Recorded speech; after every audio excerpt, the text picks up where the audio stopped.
Halo semuanya, jumpa lagi dengan saya Logika Sederhana. Periode kedua pemerintahan Jokowi merupakan tahun-tahun yang berat di awal-awal pada saat ini.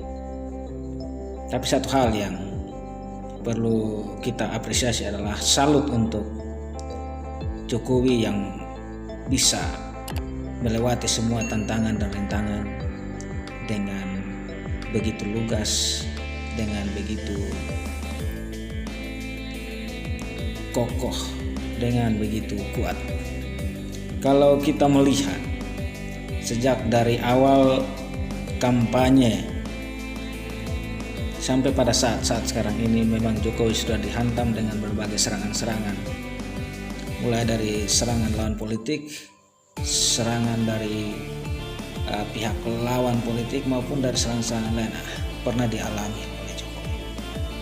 Pada masa-masa kampanye, Jokowi selalu dihantam dengan isu ekonomi yang mulai melambat dan mulai menurun, bahkan juga dihantam oleh isu-isu bahwa dia tidak mampu untuk memenuhi segala janji-janjinya pada kampanye di 2014 atau pada awal masa jabatan yang pertama atau di periode pertama pemerintahannya sebagai presiden.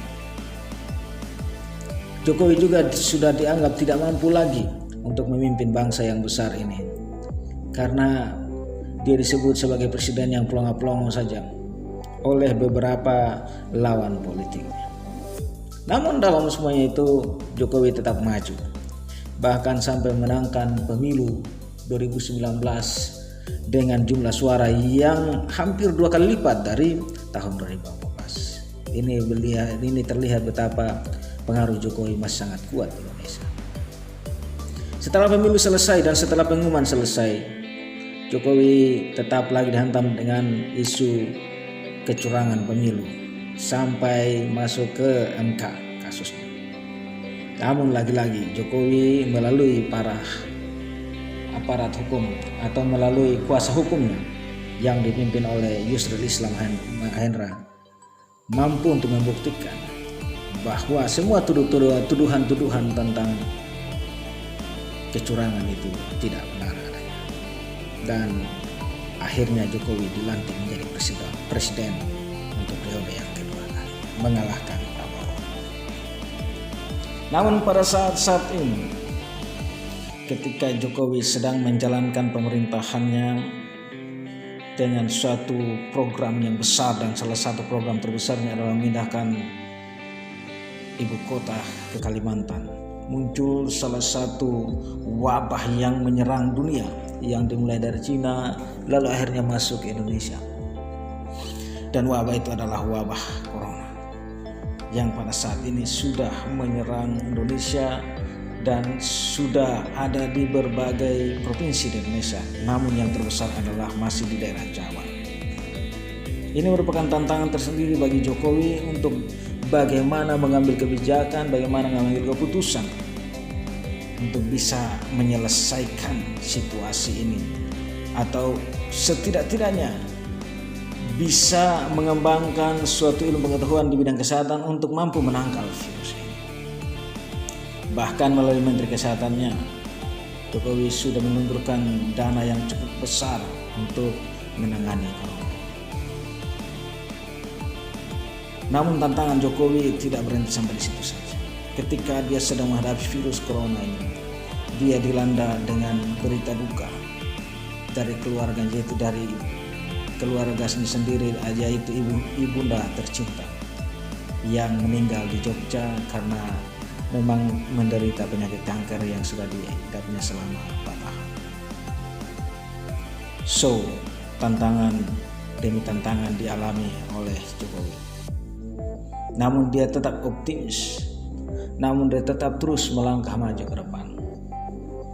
Karena peristiwa duka yang dialami dengan kepergian ibunda tercinta bukan menjadi satu penghalang baginya untuk memimpin bangsa ini.